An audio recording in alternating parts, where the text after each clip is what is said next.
चलिए स्वागत करता हूँ आपका अपना यूट्यूब चैनल मैथ अड्डा सारण में। फिर मैं हाजिर हो गया एक नया सेशन लेके।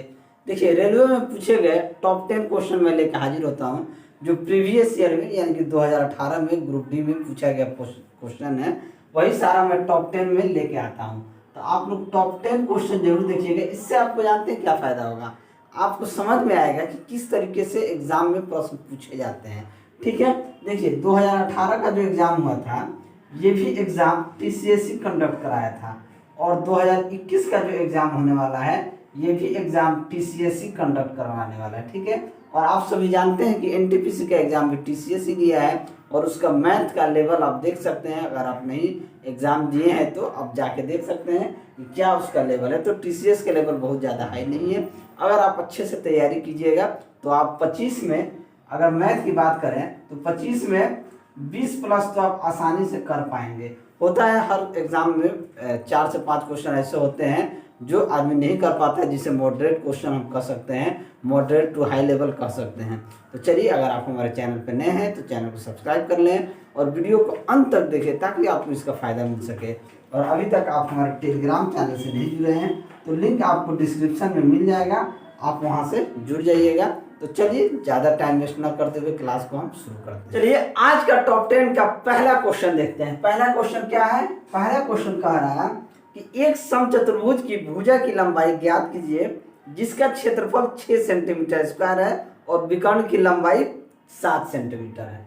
समचतुर्भुज क्या होता है? ऐसा चतुर्भुज जो होता है जिसके दो विकर्ण जो होते हैं इस तरीके से होते हैं, और ये जो समचतुर्भुज का जो विकर्ण होता है ना, वो एक दूसरे को 90 डिग्री पे काटते हैं। किस पे काटते हैं? 90 डिग्री के पे काटते हैं। इन सभी की भुजा की लंबाई क्या होती है? आपस में बराबर होती है। अब हमसे क्वेश्चन में कह रहा है कि इसका क्षेत्रफल कितना दिया है। इस समचतुर्भुज का क्षेत्रफल हमारे पास दिया हुआ है 6 सेंटीमीटर का स्क्वायर, और भुजा की लंबाई ज्ञात कीजिए। एक विकर्ण की लंबाई 7 सेंटीमीटर दिया है। मान लीजिए इसे ए, बी, सी और डी मान लें, तो एक विकर्ण की लंबाई यानी अगर बी डी की लंबाई हम 7 मान लें, तो अगर यहाँ पे ओ रहेगा तो ये 3.5 होगा, ये 3.5 होगा, ये कितना होगा? ये 3.5 सेंटीमीटर होगा और ये 3.5 सेंटीमीटर। अगर इसके पूरे की लंबाई 7 सेंटीमीटर है, बात को समझिएगा। ये विकर्ण एक दूसरे को 90 डिग्री पे और बांट देते हैं, तो आधा लंबाई ये होगा और आधा लंबाई ये होगा।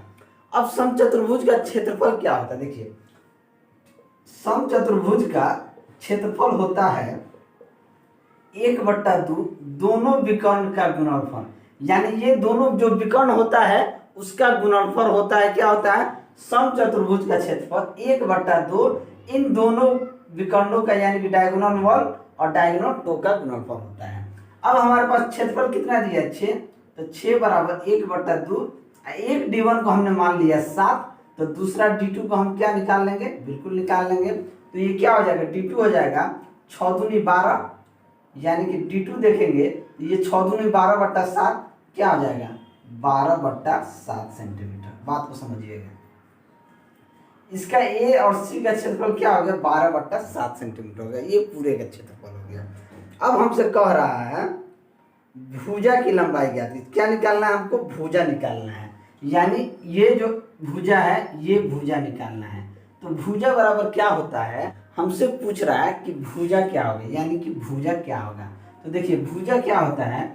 समचतुर्भुज का भुजा यानी कि ये जो निकालते हैं √ डायगोनल 1/2 का होल स्क्वायर प्लस डायगोनल यानी कि विकर्ण 2 का D/2 का होल स्क्वायर। ठीक है, अब देखिए इसमें हमारा डायगोनल 1 कितना है? 7/7 है, तो ये क्या हो जाएगा? 7/2 का होल स्क्वायर प्लस ये हो जाएगा 12/7 का 2 का होल स्क्वायर। ठीक है, तो ये क्या हो जाएगा? 7 49/4, ये हो जाएगा 12 का स्क्वायर 144, 7 दूनी 14, 14 का स्क्वायर कितना हो जाएगा? 196। तो ये क्या हो जाएगा? 196। अगर हम 196 का एलसीएम ले लें, 196 एलसीएम ले लें तो ये कितना बार में जाएगा? 4 चौके 16, 4 9 36, 49 बार में, और 49 का स्क्वायर कितना हो जाएगा 2401। 49 का स्क्वायर क्या हो जाएगा 2401 प्लस 144। अब इसको हम इधर लाते हैं, ठीक है। तो ये बराबर हमारा क्या हो जाएगा अंडर रूट 2441 यानी कि 2545 बटा 196, ठीक है। अब 2545 को एक, अब देखिए ये बराबर क्या आ जाएगा, जब 2545 को 196 से भाग देंगे तो ये आ जाएगा अंडर रूट 12.98। तो ये हमारा क्या हो जाएगा 3.6 सेंटीमीटर आ जाएगा। यानी कि समचतुर्भुज का एक भुजा की लंबाई यानी कि इसकी लंबाई क्या हो जाएगी 3.6 सेंटीमीटर हो जाएगी। तो ऑप्शन कौन सा आंसर हो जाएगा, तो कौन सा ऑप्शन हो जाएगा, ऑप्शन गिवन ही नहीं है, 3 सेंटीमीटर दिए, लेकिन आंसर हमारा क्या हो जाएगा 3.6 सेंटीमीटर होगा। चलिए अगला क्वेश्चन देखते हैं, क्वेश्चन नंबर 2। क्वेश्चन नंबर 2 क्या कहता है कि एक वस्तु 20 मीटर की त्रिज्या वाले एक वृत्ताकार पथ पर 4 मीटर पर सेकंड की समान गति से चल रही है।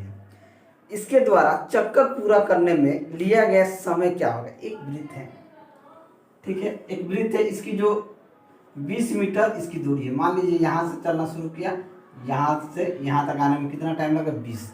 ये क्या है वृत्त है, तो वृत्त की परिधि के बराबर ही आदमी दूरी तय करेगा। मान लीजिए ये टोटल जो परिधि होगा तो वृत्त के परिधि के बराबर ही आदमी दूरी तय करेगा। कोई भी चलेगा तो मान लीजिए आप यहाँ से चलना शुरू किए, यहाँ से चले यहाँ तक आने में यहीं तक ना दूरी चलिएगा तो इतना एक बार में घूमिएगा। तो ये वृत्त के बराबर ही जितना वृत्त की परिधि होगी उतना ही चलिएगा। तो क्या हो जाएगा वृत्त की परिधि क्या होती है 2πr। अब हमसे कह रहा है वृत्त की परिधि 2πr होती है, आप सभी जानते हैं। अब हमसे कह रहा है कि समय क्या लगेगा। अब मान लीजिए कि इतना दूरी तय करने में आपको जितना समय लगेगा, जितना चाल से चलिएगा, क्या होता है समय बराबर क्या होता है दूरी बट्टा चाल। जितना दूरी आप चलिएगा उसको अगर आप चाल से भाग दे दीजिएगा तो आपका क्या आ जाएगा समय। तो समय बराबर क्या हो जाएगा, यानी कि ये वृत्त की परिधि क्या होगी दूरी, कितना चाल से चल रहे हैं दूरी बट्टा चाल कर दीजिएगा तो क्या हो जाएगा आपका ये समय निकल जाएगा। तो हमसे कह रहा है 20 मीटर त्रिज्या वाले, तो बस इसकी पहले पूरी देख लेंगे। 2 गुना 22/7 और त्रिज्या कितनी है तो 20 मीटर त्रिज्या है। 20 ये क्या आ जाएगा 22 गुना 44 880/7।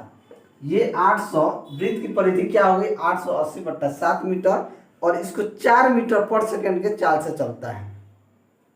अगर इसको 4 मीटर पर सेकंड के चाल से चला जाए, ठीक है, तो दूरी तो आपका इतना हो गई 880/7, इसको 4 से भाग दे दीजिए तो ये 7 क्या आ जाएगा नीचे आ जाएगा।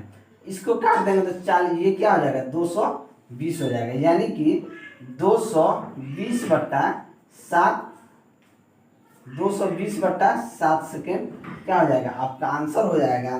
तो आंसर क्या दिया हुआ है 10 पाई सेकेंड में आंसर दिया है, पाई सेकेंड में आंसर दिया है। तो इसे हम लिख नहीं सकते हैं 22/7 गुने 10 सेकेंड, यानी कि 10 पाई सेकेंड कर सकते हैं। इसे पूरा करने में कितना समय लगेगा 10 पाई सेकेंड। तो ऑप्शन बी आपका क्या हो जाएगा सही आंसर हो जाएगा। चलिए अगला क्वेश्चन देखते हैं, क्वेश्चन नंबर 3। क्वेश्चन नंबर 3 कहता है कि अनीता फैशन बुटीक चलाती है, उसके व्यय के शीर्षक निम्नलिखित हैं।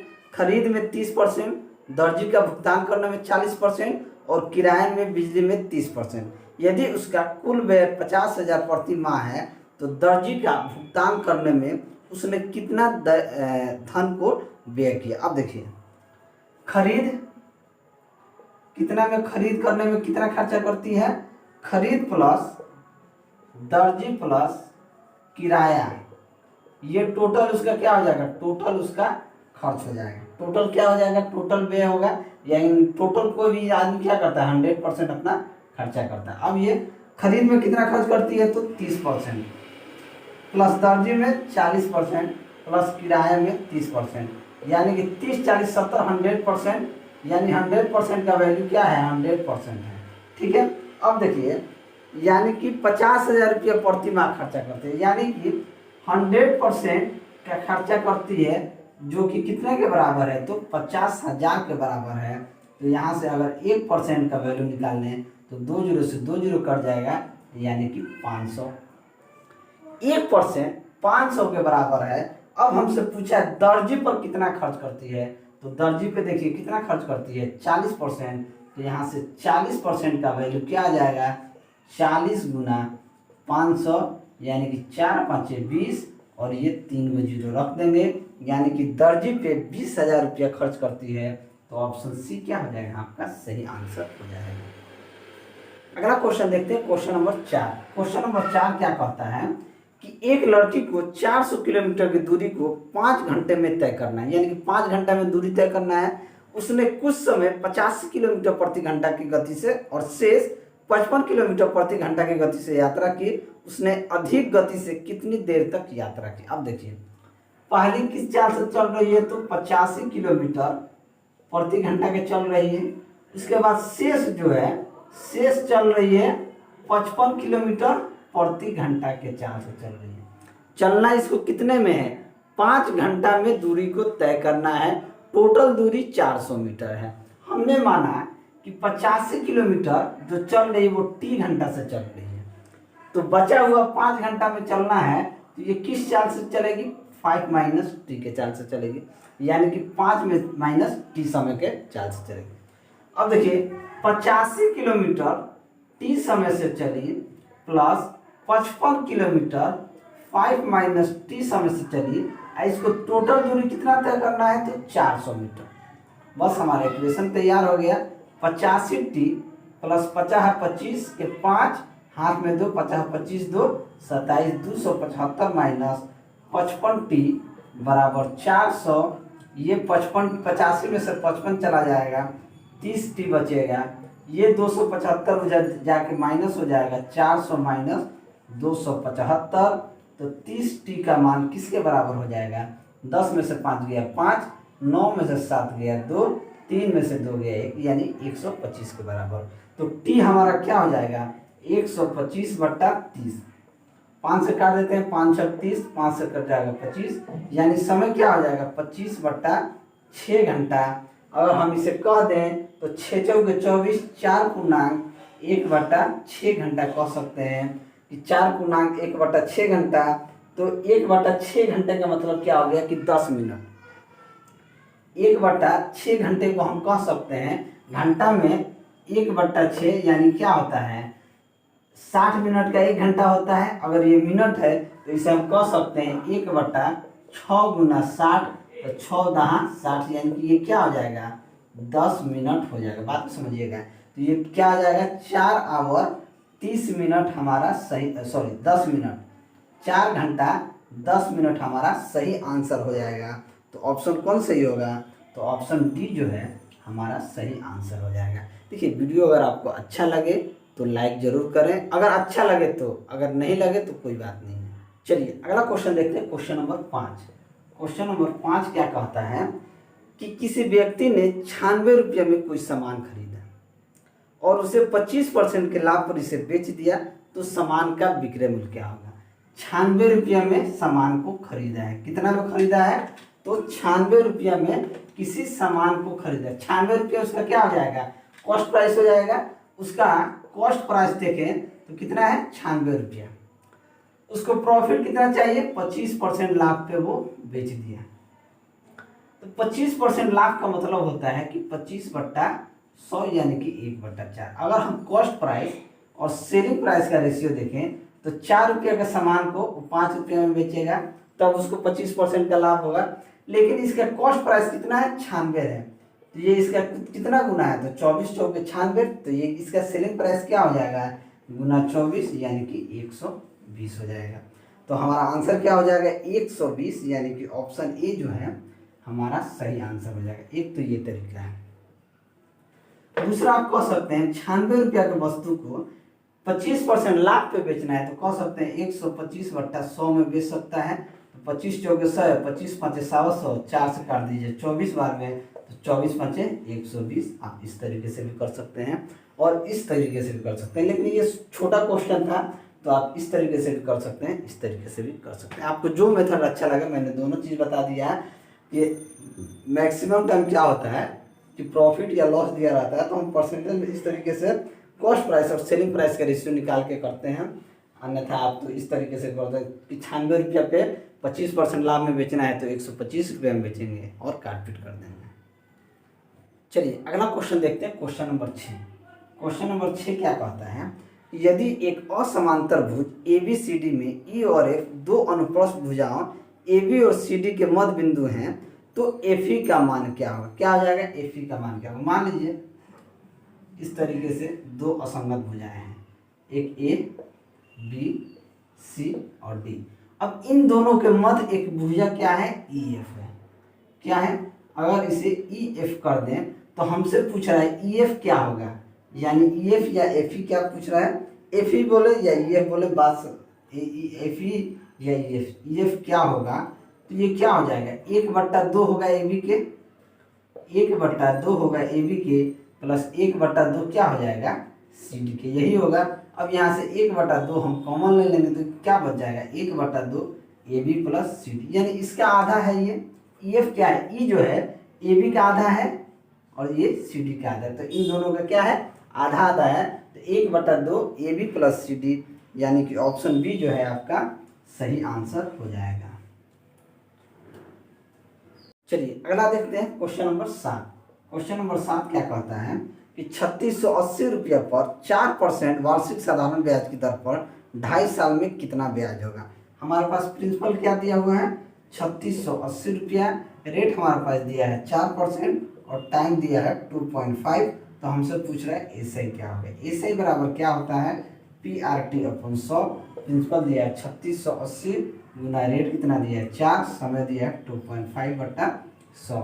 4 से कट जाएगा 25 बार में, 4 से जब 25 बार में कट जाएगा तो अगर हम इसे ऊपर नीचे गुना कर दें तो ये 25, ये 25 दहाँ 250, ये 10 हो जाएगा, 1 0 से 1 0 कट जाएगा, तो ऐसे कितना हो जाएगा 368 हो जाएगा। तो ऑप्शन कौन सा सही हो जाएगा, तो ऑप्शन ए जो है हमारा सही आंसर हो जाएगा। चलिए अगला क्वेश्चन देखते हैं, क्वेश्चन नंबर 8। क्वेश्चन नंबर 8 क्या कहता है कि 74 माइनस 85 भागा, मिडिल ब्रैकेट है, क्या है middle bracket, 49 minus small bracket 41 minus 3 के पावर 5 भागा 9 गुना 3, ये इसके ऊपर क्या है, बार है। हमने आपको कहा है कि जब भी किसी भी दो संख्या के ऊपर बार हो तो सबसे पहले उसका काम करना है। क्या करना है, सबसे पहले उसका काम करना है। अब इसका काम करेंगे 9 3 27, ये क्या हो जाएगा 27 भागा 3 के पावर 5 क्या हो जाती है, 3 9 3 27 3 81 3 3 243, ये क्या हो जाएगा 243। अब 27 से 243 को हम काट देंगे, ये कट जाएगा, कितना बार में कटेगा 9 7 63, यानी कि 9 बार में कट जाएगा। ये कट गया 9 बार में। अब 41 में से 9 जाएगा तो कितना होगा, 41 में से 9 जाएगा तो हमारे पास कितना आ जाएगा, यानी कि 32 आ जाएगा। अब देखिए 32 में से 49 जाएगा तो क्या होगा, 49 में से 32 जाएगा तो हम लोग क्या बचेगा, 9 में से 2 गया 7 और 4 में से 3 गया 1, 17 भागा ये 85 आ जाएगा, तो ये क्या हो जाएगा 17 5 85 और फिर 74 में से 5 चला जाएगा तो हमारे पास क्या आ जाएगा 69 आ जाएगा। तो ऑप्शन कौन सा सही हो जाएगा, तो ऑप्शन डी जो है हमारा सही आंसर हो जाएगा। चलिए अगला क्वेश्चन देखते हैं, क्वेश्चन नंबर 9। क्वेश्चन नंबर 9 कहता है कि यदि sec theta plus tan theta बराबर 4 हो तो sec theta minus tan theta का मान क्या होगा। और ये देखिए RRB, ये क्वेश्चन में लगाऊंगा नहीं, इसे लिख देता हूँ, RRB ALP एंड टेक्नीशियन में पूछा गया क्वेश्चन है 2018 का, ठीक है। तो चलिए इसको देखते हैं, ये क्या होता है। अगर आप मेरा वीडियो कंटिन्यू देखते होंगे, अगर ट्रिगोनोमेट्री वाला देखे होंगे तो आपको पता होगा कि हम जानते हैं कि sec square theta minus tan square theta का मान क्या होता है, 1 होता है। ये ए स्क्वायर है, ये माइनस बी स्क्वायर है। इसे हम क्या लिख देते हैं, sec theta plus tan theta, यानी कि ए प्लस बी, और इसे लिख देते हैं sec theta minus tan theta बराबर 1 लिख देते हैं। अगर हमको sec theta minus tan theta पूछा है तो यहाँ लिख देंगे sec theta minus tan theta के बारे में, तो इसको हम उधर लेके चल जाएंगे तो ये क्या हो जाएगा 1 बटा sec theta plus tan theta. बात को समझिएगा। तो यहाँ से sec theta minus tan theta बराबर क्या हो जाएगा, 1/सेक थीटा प्लस टेन थीटा, यानी कि 1/4, या इसे हम लिख सकते हैं 0.25। तो हमारा आंसर क्या आ जाएगा, 0.25, यानी कि ऑप्शन सी जो है हमारा सही आंसर होगा। लेकिन एक चीज़ यहाँ हमको सीखने को मिलता है कि अगर sec theta minus tan theta का मान अगर ए हो तो sec theta plus tan theta का मान क्या हो जाता है, 1/a होता है। ये चीज़ ध्यान में रखेंगे। अगला क्वेश्चन देखते हैं, और ये अंतिम क्वेश्चन है, क्वेश्चन नंबर 10। ये भी ट्रिग्नोमेट्री का क्वेश्चन है, इसे हम लिख देते हैं। यदि 4 sine theta minus 3 cos theta का मान 0 हो तो sec theta into cosec theta का मान क्या होगा। ये भी एनटीपीसी में पूछा गया क्वेश्चन है, ये एनटीपीसी में पूछा गया क्वेश्चन। अब देखिए 4 साइन थीटा माइनस का 3 कॉस थीटा का मान क्या है, 0 है। तो यहाँ हम लिख सकते हैं कि 4 साइन थीटा बराबर क्या हो जाएगा, ये उधर चला जाएगा 3 कॉस थीटा। अगर साइन थीटा और इस कॉस थीटा को नीचे ले लें तो ये क्या हो जाएगा, साइन थीटा बटा कॉस थीटा, और इसको इधर भेज देते हैं तो क्या हो जाएगा 3/4। अब साइन थीटा बटा कॉस थीटा क्या होता है, टेन थीटा होता है। तो इसे हम कह सकते हैं कि ये हो गया टेन थीटा बराबर 3/4। अब देखिए अगर आप एक त्रिभुज बनाते हैं, समकोण त्रिभुज, टेन थीटा बराबर क्या होता है, लंब बटा आधार। ये लंब हो गया, ये आधार हो गया, ये 3 है, ये 4 है, तो ये क्या हो जाएगा 5 होगा, क्योंकि ये ट्रिपलेट होता है। और वैसे भी कॉन स्क्वायर बराबर क्या होता है, लंब का स्क्वायर प्लस आधार का स्क्वायर। तो 3 का स्क्वायर 9, 4 का स्क्वायर 16, 16 9 25, रूट क्या हो जाएगा 5 हो जाएगा। अब हमसे पूछा है सेक थीटा। सेक थीटा क्या होता है, कोस थीटा का उल्टा होता है। कोस थीटा क्या होता है, आधार बटा कॉन। तो आधार बटा कॉन यानी कि 4/5, तो इसका उल्टा हो जाएगा, क्या हो जाएगा 5/4। साइन थीटा का उल्टा क्या होता है, कोसेक थीटा। साइन थीटा बराबर क्या होता है, लंब बटा कॉन 3/5। तो कोसेक थीटा क्या हो जाएगा, कॉन बटा लंब यानी कि 5/3। तो ये क्या हो जाएगा 25/12, यानी कि cosec theta into sec theta का मान क्या हो जाएगा 25/12। तो हमारा आंसर 25/12 ही आ जाएगा।